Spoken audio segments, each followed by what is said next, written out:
on voit des logos un peu partout. On comprend qu'on est à Cergy. Ouais. Pourquoi tu nous as fait ouvrir ces portes et nous découvrir ce lieu-là? Ouais, parce que c'est un petit peu la maison mère et c'est là où tout a commencé pour moi. Donc j'aimais bien le symbole que ça pouvait représenter. Donc voilà pourquoi aujourd'hui on est là aujourd'hui. Franchement, c'est lourd, c'est vraiment lourd. Et moi, je tenais beaucoup à cette interview. Pourquoi? Parce que non seulement tu fais énormément de choses pour ce sport, et généralement, on n'a pas le background. Comment t'en es arrivé là? On voit les gens kiffent grâce à toi, mais ils ne savent pas le chemin que tu as parcouru pour atteindre entre guillemets, ce niveau-là. Et le but de cet entretien, c'est vraiment de te découvrir, comment ton parcours, ce que tu as fait, et aujourd'hui, ce que tu effectues. Donc, pour démarrer, si tu pouvais te présenter rapidement, Yes. en quelques mots. Donc Jacqueline Colli, 34 ans. Comme je disais, vous me voyez beaucoup autour des tournois de foot, mais je fais plein de choses dans le foot féminin et dans le sport féminin en général. Mais ouais, je sais qu'aujourd'hui, je suis plus connue sur les tournois, donc voilà en gros aujourd'hui qui je suis. Ok, ça marche. Moi, j'aime bien revenir à l'origine. Euh, D'où est-ce que tout a commencé? Toi, tu viens d'où? Moi, je suis née à Paris 15, mais j'ai grandi toute ma vie donc à Cergy, parce que je suis née à Paris 15 parce que mes parents étaient employés à l'ambassade du Sénégal. Et du coup, ma mère, elle était souvent avec mon père quand il travaillait. Donc, quand il a fallu accoucher, il fallait aller à côté de l'ambassade. Donc, c'est pour ça que je suis née à Paris 15. Mais on a grandi à Cergy, on vivait à Cergy. Donc, moi, je suis vraiment cergysoise à 100%. Et là, quand je te parle comme ça, c'est quoi tes premiers souvenirs quand tu penses à Cergy? Vraiment les tout Cergy, premiers genre, souvenirs. c'est les balades en famille, les week-ends. Quand mon père aussi nous amenait au parc, il y avait un parc aussi pas très loin d'ici, où on allait, on faisait des foot, on faisait de l'activité physique. Il y a eu toujours beaucoup de sport dans ma vie, parce que mon père aimait beaucoup ça. Et ouais, on était très famille. Ça me fait penser à ma famille. Cergy, c'est la famille, c'est l'architecture, c'est les 12 colonnes, c'est les événements aussi que j'ai découvert très tôt ici. Il y avait Sans Conteste à l'époque, il y avait beaucoup de la danse en fait, c'était des espèces de battles. Il y avait beaucoup de battles de danse. Donc ouais, Cergy, ça me fait penser à ça, moi. T'as des frères et sœurs? Ouais, Combien? j'ai 3 sœurs et 2 frères. Donc moi, je suis au milieu à peu près. Ok. Et tu dis que c'est une ville qui a eu beaucoup d'événements. Du coup, très tôt, tu as été baigné dans cette espèce de communauté et le vivre ensemble à Cergy? Ouais. Très tôt, après, il y avait une grosse dominante de personnes d'origine africaine et antillaise. Donc, moi, j'avais beaucoup de voisins haïtiens, maliens, congolais. Donc, nous, et un petit peu rebeux. Mais ouais, c'était dominante noire. Donc, ouais, il n'y avait pas forcément de conscience de ce qui se passait autour avec tout ce qui est le racisme, etc. Nous, on était ensemble, on était trop contents et on kiffait, c'est tout, hein. Et donc, comment cette appétence pour le football commence? Comment cet amour pour le football il démarre? Ça commence à l'école, hein, avec mes potes, à la cour de récré. On jouait, à chaque fois il y avait un jeu différent, c'était soit le chat grossisseur, soit foot, soit autre chose. Et en fait, quand c'était foot, moi j'étais la seule fille à continuer à jouer, même s'il y en a d'autres qui essayaient, mais du coup, comme elles n'avaient pas forcément les qualités, on va dire, elles ont vite arrêté. Et de toute façon, les garçons, c'est méchant à cet âge-là, hein. Si t'es pas forte, on te prend pas. Et moi, je faisais partie de celles qu'on gardait, qu'on prenait et qu'on aimait bien avoir dans son équipe. Donc c'est comme ça que ça a commencé. Et après, ça a continué dehors.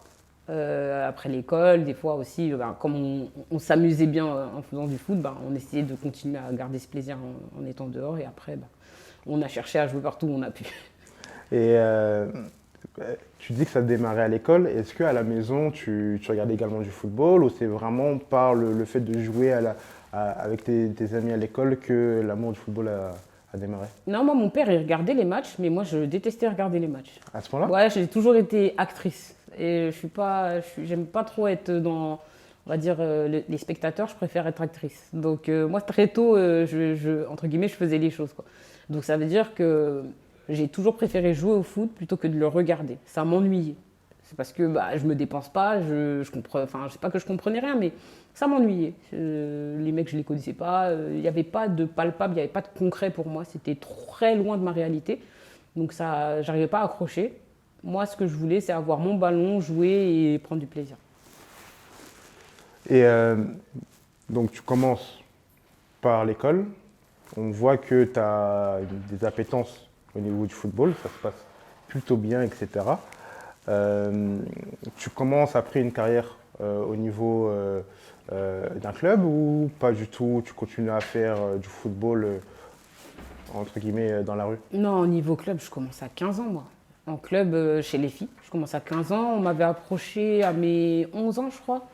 Parce qu'il y avait un pote qui, lui, était en club. Il me disait, mais viens avec nous. Et puis, il y avait ses potes aussi qui lui disaient.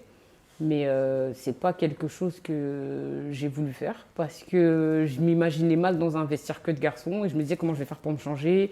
Et en fait, c'est juste parce que je ne savais pas qu'à cet âge-là, les filles, elles avaient leur propre vestiaire, qu'elles étaient bien traitées, etc. Mais par ignorance, en fait, et peur surtout, j'avais peur de l'inconnu, bah, j'y suis pas allée et j'ai continué à jouer dehors avec mes potes. Donc là, au début, c'était vraiment que le foot de rue. Ouais, que ça. Donc en parallèle de ce côté football qui te faisait kiffer, tu étais vraiment une élève aussi, plutôt une bonne élève à l'école. Enfin, il n'y avait pas de soucis particuliers à l'école. Ah, je te vois sourire, Non, là. non, moi à l'école, j'ai toujours fait le strict minimum. C'est-à-dire que je pense pas que j'étais quelqu'un de bête, mais j'étais quelqu'un qui, voilà, l'école, j'y allais parce qu'il fallait y aller. J'aimais pas l'école plus que ça. Maintenant, moi, s'il me fallait avoir 10 pour passer, bah, j'allais avoir 10 pour passer. Pas plus, pas moins. Donc ouais, Euh, tu fais ton parcours comme tu dois le faire à l'école, Ouais, sans problème. Ouais, non, non. Moi, je suis pas. Y a pas de problème de discipline, pas de problème de notes ou quoi, de comportement, du bavardage de temps en temps, mais rien de plus. Mais j'ai toujours été ouais, une élève, on va dire, moyenne, quoi. Jacqueline, quand on parle de Jacqueline, c'est au conseil de classe, ouais, Jacqueline, bon, là, elle peut faire mieux, là, ça va, là, bon, ok, vas-y, c'est bon, ça passe. Sans souci, quoi. Ouais, ouais, moi, c'est toujours comme ça. Et donc 15 ans, ton premier club, Ouais. c'est quel club? L'USCRJ. Le SCRJ. L'USCRJ. Euh, quand tu dis à tes parents que tu t'inscris dans un club de foot, ils réagissent comment? Moi, c'est mon père qui me pousse à m'inscrire. Ah, c'est ton père qui te pousse à Ah, toi? mais on est dans la ville, on marche et en fait, on voit qu'il y a une affiche sur la fenêtre de la boulangerie qui dit qu'il y a une section féminine qui se lance. Donc moi, je vois, je dis, ah, regarde papa, et il me dit, ah, mais c'est trop bien, tu vas y aller et tout. Je dis, oui, oui, je vais y aller. Sauf que le jour où il fallait y aller, bah, j'ai eu peur parce que je connais personne, comment ça va se passer. Enfin, j'ai 15 ans, voilà, je suis petite moi, et puis je suis très couvée, enfin très couvée. Je sors dehors, je fais mes trucs, mais je connais pas, moi, tout ce qui est associatif, club, match, je connais rien de tout ça, moi. Donc, mon père, il me dit, eh, c'est le jour, on y va. J'y vais, je dis oui, oui, je fais un peu la meuf qui est prête, mais j'ai peur, en fait. Donc, arrivé au moment où il faut aller sur le terrain, littéralement, j'étais sur le terrain et j'étais impressionnée un peu parce que je vois les filles, il y en a qui se connaissent. Moi, je connaissais personne. Il y avait des filles qui venaient d'un même quartier, d'autres qui venaient aussi d'un autre même quartier, mais moi, je ne les connais pas. Donc je les observe et tout, et mon père il me pousse. Il me pousse, va jouer, allez, allez, allez, allez. Et puis j'y vais. Et depuis, j'ai pu lâcher. Donc, parce que c'est un peu étonnant, tu vois, avec toutes les personnes dont je parle, généralement, il y a toujours ce moment où les parents, ils veulent pas. Ils veulent pas que tu fasses du foot, ils veulent pas parce que ils ont leurs idées dans la tête. Voilà, le foot, c'est pour les garçons, toi, tu ne peux pas aller faire du foot, etc. Et donc, c'est bien d'avoir cet autre pendant où là, c'est les parents c'est ton père qui t'a poussé vraiment vers le football, quoi. Ouais, ouais, ouais. Bah, après, moi, mon père, j'ai la particularité aussi d'avoir un père qui était sportif, hein, qui a été très bon joueur de foot dans son village à l'époque, qui a dû laisser tomber le foot pour les études et avoir un travail, etc., aider sa famille. Et lui, en fait, à la maison, il y avait tout le temps du sport. Que ce soit les JO, que ce soit le foot, que ce soit du tennis. On a toujours été baignés, en tout cas, dans cette culture sport. Et il nous amenait aussi faire du foot, faire des frappes un peu de temps en temps, jouer un peu. Et le problème, c'est que je suis la seule qui aime le foot, qui aime jouer au foot. Mon frère, qui a 2 ans de plus que moi, lui, il aimait ça, mais parce que ses potes l'amenaient. Mais c'est pas un mec qui est dans le foot, il aime vite fait, mais voilà. Moi, j'étais vraiment dedans. Et le petit plus qu'il y a avec mon cas, c'est que moi, je jouais devant chez moi, et quand ses amis à lui, à mon père, venaient le voir jouer, enfin venaient le voir à la maison, ils me voyaient. Et ils étaient étonnés de mon niveau. Et ils allaient voir mon père et dire, mais ta fille, elle est forte, mais ta fille. Et lui était trop content d'avoir des amis à lui qui parlaient de moi en bien sur du foot. Et en plus, c'est pas commun. mais boy, ta fille, elle est trop forte et tout. Et lui, il était trop fier de moi. Et il me racontait le soir. Donc, tout ça, ça l'a motivé. Et en vrai, c'est des choses. Je pense, moi, j'ai fait commencer le foot à 15 ans. C'est-à-dire que je commence pas non plus trop tôt où personne comprend pourquoi. C'est-à-dire que pendant 10 ans, je les tanne avec le foot. Tout le monde parle de foot. Jacqueline le foot, Jacqueline le foot. Donc, il y a eu cette préparation, on va dire, assez naturelle qui les a fait comprendre tout naturellement qu'elle, il fallait qu'elle aille faire du foot. Ouais, c'était la suite logique. Limite, si ça. tu faisais pas du foot, c'était une anomalie plus que. Exactement, exactement. C'est qu'il y avait un truc et il fallait que les gens en parlent. Enfin, les gens en parlaient à mon père. Bon, ma mère, elle, le foot, elle s'en foutait. Tant que j'allais à l'école, elle, ça lui allait, hein, et que j'avais des bonnes notes. Le reste, c'est ton père qui gère. Donc, elle ne comprenait pas forcément mon appétence pour le sport, même si elle, elle faisait de l'athlétisme, elle courait vite, mais on a dû lui demander d'arrêter parce que voilà, c'était pas bien vu au pays, etc. Elle était même plus forte que son grand frère, elle me racontait tout le temps. Mais voilà, on l'a freinée dans ça et c'est pas quelque chose qu'elle voulait nous affliger à nous aussi. Mais du coup, elle, je pense que ça l'a un peu limitée dans sa compréhension de j'ai une fille qui veut faire du sport et comment je peux l'accompagner. Maintenant, elle n'a jamais non plus été un frein, à part quand elle ne voulait pas m'acheter un ballon parce que je la saoulais. Mais non, non, ma mère, elle a toujours dit hey, c'est ton père, moi je comprends pas, mais voilà. Et c'est elle qui m'a amené à mon premier match. Mon père, il travaillait, elle venait d'avoir son permis, elle a pris la voiture avec ma grande sœur et elle m'a amené dans le 9-1 là, à Brunois et c'était mon premier match. J'espère qu'on t'a marqué au moins. Non, on s'est fait taper. On a perdu 0. C'était une difficile entrée en matière. Mais on prenait tellement de plaisir, en fait, on était entre nous, entre jeunes filles, on était la plupart des jeunes filles noires de Cergy. On avait les mêmes problèmes, on avait les mêmes centres d'intérêt, on avait le même délire. Donc non, on a créé un groupe fort très tôt, en tout cas à Cergy, même dans la défaite. Et tu jouais quel poste à Cergy? Enfin, Moi, quand tu démarres j'ai commencé en stopper. Donc Ok. j'étais numéro 4 devant le libéraux. Et voilà, moi, je chassais l'attaquant pour éviter qu'il ait tout contact avec le ballon. Donc Cergy, tu démarres à Cergy. Ça se passe comment les débuts à Cergy et même par la suite? Bah, moi, ça se passe bien. Je découvre. Je suis en mode découverte, donc je n'ai pas forcément de point de comparaison. Donc tout ce qui vient est magnifique pour moi. Donc je m'entraîne régulièrement. Dès que je peux, je suis très assidue, sérieuse. Je ne parle pas beaucoup. Je suis quelqu'un de... Quand j'apprends, en fait, je me tais et je suis comme une éponge, donc j'absorbe. Donc c'était ça pendant 4 ans. Il y avait des forts caractères dans l'équipe, mais moi j'ai un fort caractère, mais je suis pas quelqu'un qui va parler pour rien. C'est vous vraiment me pousser pour que je parle. Par contre, j'aimais bien qu'on sente qui je suis quand je suis sur le terrain. C'est-à-dire que j'ai pas besoin de parler, mais comment je vais jouer, tu vas comprendre que tu vas pas me marcher dessus, je vais pas me laisser faire. Ou voilà, j'avais une volonté en tout cas de ne pas passer par le langage, mais de passer par le football pour m'exprimer. Donc tu fais ces 4 ans à Cergy. Est-ce que du coup pendant ces 4 ans, tu commences un peu à faire parler de toi? Est-ce que tu commences à avoir des personnes qui te contactent, d'autres clubs? Comment ça se passe un peu ces 4 années où tu découvres vraiment le monde footballistique amateur? Ouais. J'ai fait les détections district. Je fais partie de l'équipe du 95. Après, on a fait les interdistricts. Bon, après, on a eu des problèmes. Il y a eu une bagarre, je crois, pendant un match. Et du coup, ça nous a privé d'interdistrict, je crois. Mais oui, à partir du moment où j'ai fait partie de l'équipe du district du 95, donc parmi les meilleures joueuses de mon âge de la région, là, j'ai été sollicitée directement par le club de Daumont, qui était en D2 à l'époque, là, D2 féminine, et qui voulait me recruter. Donc j'ai fait quoi? Au bout de 2 ou 3 ans de foot, ils ont voulu me recruter. La première année, je n'ai pas calculé parce que moi, je connaissais rien au niveau. Moi, je voulais juste jouer avec mes copines. Franchement, le foot, aller au niveau, je savais même pas qu'il y a des filles qui jouaient à des niveaux. Je savais même pas. Je savais juste qu'il y avait un championnat qu'il fallait gagner. Mais le reste, non, je savais pas. Et la deuxième année, donc c'était ma 4e année à Cergy, nous, on venait de monter en R3, parce qu'on est monté au bout de 2 ans, nous, Cergy.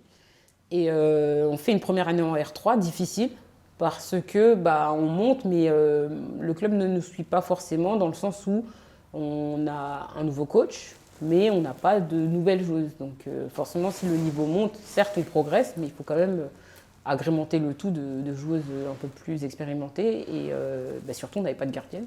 Donc la première année, on bricole. Et donc la deuxième année en R3, donc pas quatrième année à Cergy, on demande du soutien du club.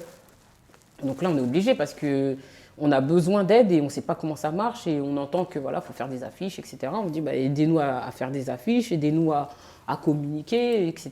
Et le club, non, ils nous font comprendre que vous nous embêtez là. Et donc je décide de partir. J'ai une proposition dans un gros club. Je commence à être un peu ambitieuse, à vouloir. Enfin, moi, je savais pas que c'était de l'ambition, mais en vrai, je voulais juste avoir des conditions minimales pour jouer. Hein. Je demandais pas d'avoir des CR7 ou Ronaldo avec moi, ou R9, mais juste chaque fille à son poste, quoi. Et de là, je comprends que bah, j'ai peut-être trop d'ambition pour le club dans lequel je suis, et je prends du coup l'opportunité d'aller à Daumont, en D2 féminine. Et donc là, tu as 19-20 ans. Ouais. Tu continues toujours tes études en parallèle. Ouais. Jusqu'à là, tu arrives à faire le pont entre études et du coup football. Tu arrives à Daumont, du coup, comment ça arrive, quand tu arrives là-bas, est-ce qu'au niveau infrastructure, tu vois le gap du coup entre Cergy et Daumont?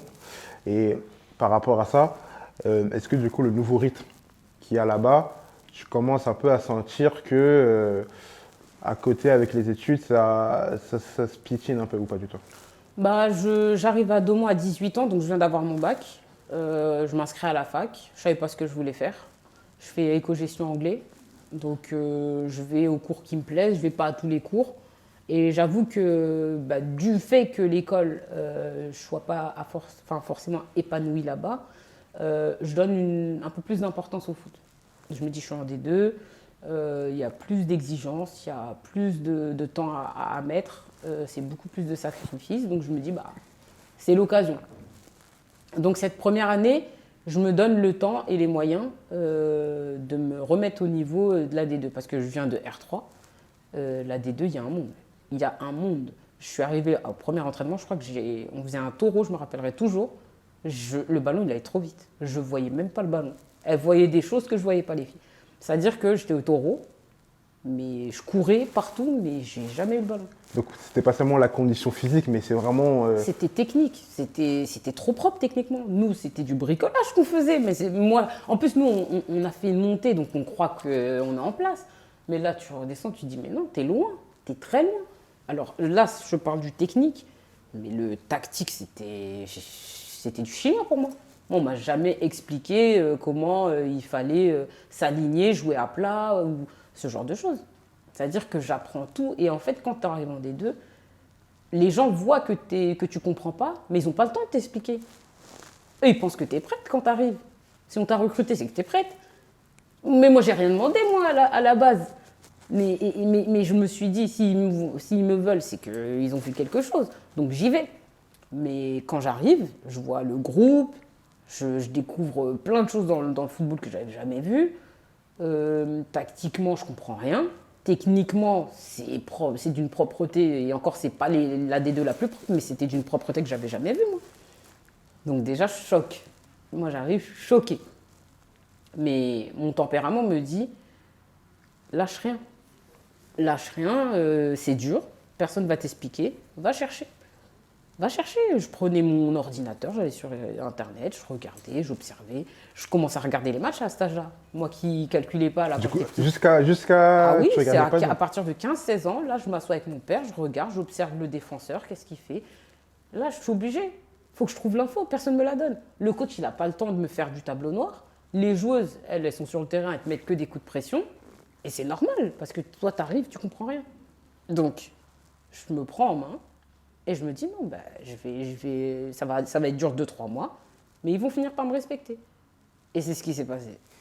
J'ai joué tous les matchs, hein, mais au début, je les foutais dans le trou. Mais à partir de mi-saison, ah ouais, non, j'étais félicitée. Et on me respectait. Et j'ai fait quoi, 3-4 ans à Daumont. J'ai fini par être cadre à Daumont. Ah, oui, non, non, je ne pouvais pas laisser ça comme ça. un minimum. Non, moi, et c'est juste par rapport à ma personne. Hein. Ça n'a rien à voir avec le côté foot, avoir de l'ambition ou quoi. Non, je ne peux pas venir sur un terrain, un sport que j'aime, et pas performer. Non, c'était pas possible. J'ai quand même beaucoup d'amour pour moi-même. Et de ce point de vue-là, j'étais obligée de faire quelque chose. Et je me suis prise en main, j'ai bricolé, j'ai cherché les réponses, j'ai cherché à comprendre, j'ai cherché à... Et là, ça allait un peu mieux et j'utilisais mes qualités. Ma chance, c'est que j'avais vraiment des qualités. C'est-à-dire que même si je pouvais être en retard tactiquement, etc., ma vitesse faisait que je pouvais rattraper. Et en plus, c'était un niveau où il y avait encore des filles obèses qui jouaient. À cette époque-là, c'était pas l'époque d'aujourd'hui où tout le monde est svelte. Il y avait des filles, elles étaient obèses, mais techniquement, tu pouvais pas leur prendre la balle. Elles avaient trop joué au foot, en fait, par rapport à moi. En club, je veux dire. Hein. Parce que moi, déjà mettre des crampons et jouer au foot, j'avais jamais fait, moi, c'est juste ça, quand j'arrive à Cergy. Donc elle, depuis 8 ans, 9 ans, voilà, elle joue avec les garçons, donc c'est sûr qu'elle n'est pas embêtée quand elle a un ballon. Moi, je m'habitue au protège-tibia, je dois les remettre haut parce qu'ils tombent tout seuls. Enfin, il y a plein de choses, des petits détails comme ça qu'on n'a pas quand on n'a pas joué au foot longtemps. Donc il y a tous ces trucs-là que je commence à apprendre, à avoir en tête, où là, je commence à me dire, non, là, il faut que je comprenne, il faut que je sois sérieuse, il faut que le match, elle passe pas, il ne faut pas qu'elle ait un ballon, faut pas... Je commence à mettre des défis toute seule. Toute seule. Donc ça se passe comment, du coup, ta période à Daumont, ça se passe niveau résultat du club, et ça se passe bien? Non, niveau résultat, bah, c'était un club un peu en crise. Du coup, on fait descente de D2 à D3, on fait D3 R1 et on se maintient en R1. Donc on fait que des descentes. Moi, chaque année, Dieu merci, je suis appelé par des clubs. Il y avait Bagneux à l'époque qui m'avait appelé. Il y avait d'autres clubs de D2 aux alentours de Paris, pareil, qui essayaient de me récupérer parce qu'ils savaient que Daumont était sur la pente descendante. Mais moi, je suis quelqu'un, t'es venu me chercher, même si on descend, non, je te suis, tu vois. Moi, je vais rester fidèle. Et donc, je fais 4 ans à Daumont et au bout d'un moment, bah, ça pareil, hein, le club ne te suit plus trop, tu n'es plus en adéquation avec ce qui se passe. Donc, tu as des sollicitations et donc tu pars. Et quand tu es à Daumont, tu t'es payé, tu touches quelque chose ou pas du tout? Non, je ne touche rien du tout. Je crois qu'on nous amène et on nous ramène. Déjà, c'est bien. Moi, je demande rien parce que j'estime que c'est moi qui gagne plus que le club à m'avoir au club. Et j'ai même pas, franchement, Ouais, tu n'as même pas ça en tête. Je savais même pas qu'on pouvait te monter. Je savais même pas. Tellement moi, je viens, je joue, je rentre chez moi. Je parle pas 10 ans avec les filles, je parle pas des histoires ou je sais pas quoi. Je prends ma bande de potes, on est là-bas, on joue, on prend du plaisir, on rentre chez nous, c'est tout. Donc je fais 2 ans à la fac en éco-gestion anglais. Je redouble ma première année parce que je valide pas les matières mathématiques. Du coup, je refais une deuxième année, mais ça veut vraiment pas prendre les maths. L'anglais, tout ça, ça va, c'est bon. Mais les maths, ça va pas. Donc je fais une année, c'est comme une année sabbatique, la deuxième année, mais c'est une année que je passe au foot. Donc je perds peut-être en éducation, mais moi j'avais pas de retard déjà de base. Donc ça me dérange pas plus que ça. Mais ma mère, à un moment, elle commence à me dire, hey, ça fait 2 ans que je vois que tu n'avances pas, là, tu fais rien. Commence à trouver quelque chose, parce que là j'aime pas trop le rythme que tu prends. Je vois, tu vas souvent au foot et l'école. Donc je lui dis ok, et je vais à la troisième année où je suis à Daumont, je vais à la rentrée au CIO, donc c'est le centre d'information et d'orientation là. Et je suis à la rentrée, c'est-à-dire que je suis en retard. Et ils me disent, je leur dis ouais, je cherche une formation, je ne sais pas quoi faire, etc. Et elle m'explique, voilà, il y a BTS, il y a ci, il y a ça, machin, nan. Je dis, vas-y, je vais faire un BTS, je vais faire un BTS Luc, vas-y, je vais voir et tout. Et je me retrouve à Poissy, lycée Le Corbusier. Je fais un BTS à 20 ans. Et à ce moment-là, toujours, tu n'as même pas un métier en tête, tu n'as pas... Non, j'ai aucun métier en tête. Je veux juste avancer dans mes études parce que ma mère me pousse. Parce que moi, si c'est moi, je sais pas ce que je vais faire, j'arrête même. Je vais travailler ou je sais pas. Et donc tu pars où après Daumont? Je finis Daumont, je vais à Argenteuil. Ok. Je vais à Argenteuil. Argenteuil, c'est une équipe que je rencontre souvent de temps en temps dans les tournois de futsal du district. Là. Ça, c'est les trucs qu'on fait chaque année avec les clubs. Et c'est une équipe qui me donne envie. C'est du foot de quartier, c'est technique, c'est que des filles du quartier. Et en fait, quand je vais à Daumont, moi, je ne suis plus dans ce monde-là. Et Sergi me manque, cette ambiance me manque, mais Sergi aussi, je ne peux pas retourner, il n'y a pas ce qu'il faut. Donc je vois Argenteuil, je dis, ouais, non, cette équipe-là, elle donne trop envie. Donc j'essaie de recruter 2 filles de là-bas. Sachant que Daumont voulait 2 filles de là-bas qui avaient un gros potentiel. Donc pareil, moi je parle avec elles et tout, et elles finissent par me recruter, ces filles-là.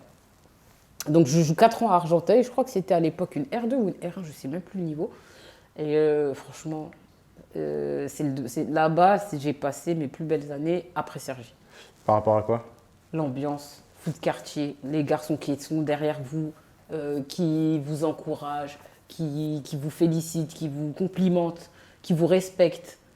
C'était incroyable là-bas. Franchement, on était une grande famille, je trouve. Le club, c'était vraiment une grande famille. On était au milieu d'un quartier. Et moi, je venais pas de ce quartier, mais on m'a accueilli comme si je venais de là-bas. Comme si j'étais de chez eux. Et sur le terrain, c'était magnifique. Franchement, c'était du foot comme au quartier. C'était pareil, le même plaisir. On faisait des gestes techniques, des trucs mais efficaces. On va vers l'avant et on met des beaux butés. On a renversé des montagnes, on a battu des D2, on a des loin en Coupe de France. En Argenteuil, même si vous allez là-bas, là, vous parlez aux gens qui sont là-bas depuis longtemps, ils vont vous parler de nous. Non, c'était beau ce qu'on a fait là-bas pendant 4 ans. Vous avez marqué du coup une époque là-bas. Ouais, franchement, ouais. Il y avait une très très belle équipe à Argenteuil. Et donc, tu es à Argenteuil. Parallèle, tu continues ton BTS. Ouais. Tu l'as. Ouais. Après, c'est quoi la suite du BTS? Après le BTS, bah du coup, moi, comme j'ai fait un BTS et que en fait, j'ai suivi les questions de la conseillère d'orientation. Elle me disait, mais toi, t'aimes faire quoi dans la vie? Je disais, bah moi, j'aime le foot, j'aime le sport, j'aime les baskets. Et elle me dit, bah essaie de trouver un truc dans ça. Donc, je fais mes stages de BTS chez GoSport. Des crampons de foot, c'est là-bas j'achète mes crampons de foot. Voilà, je fais des trucs tout simples. Hein. Et chez GoSport, ça se passe très très bien. Je me dis, vendeuse, c'est pas ce que je veux faire. Debout, tu rentres, t'as mal aux pieds, le soir t'enchaînes avec les entraînements. C'est trop physique pour ce que je veux faire. Donc je rencontre chez GoSport une personne qui travaille chez Nike.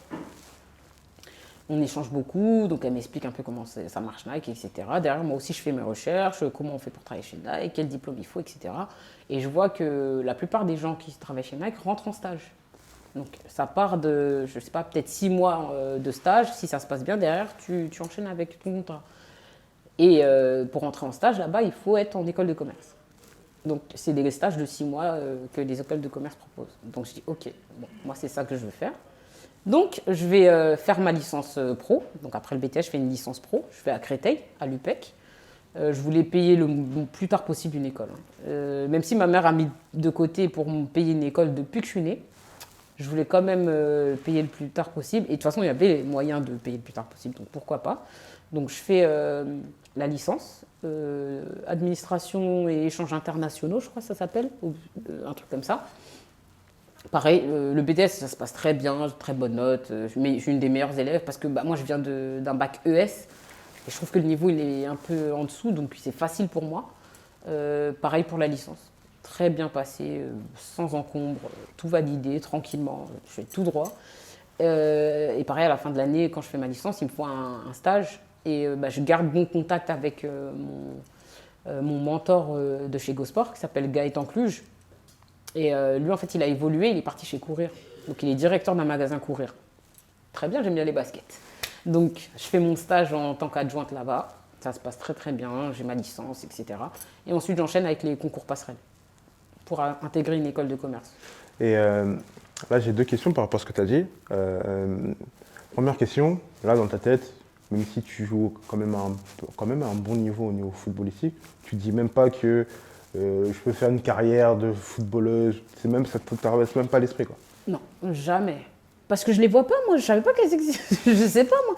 J'entends qu'il y a des matchs de l'équipe de France, des fois au journal, on dirait que c'est une anecdote, des fois, comment ils le disent, tellement c'est loin de moi. Donc non, moi, j'ai jamais eu d'ambition. Par contre, je suis sollicitée chaque saison.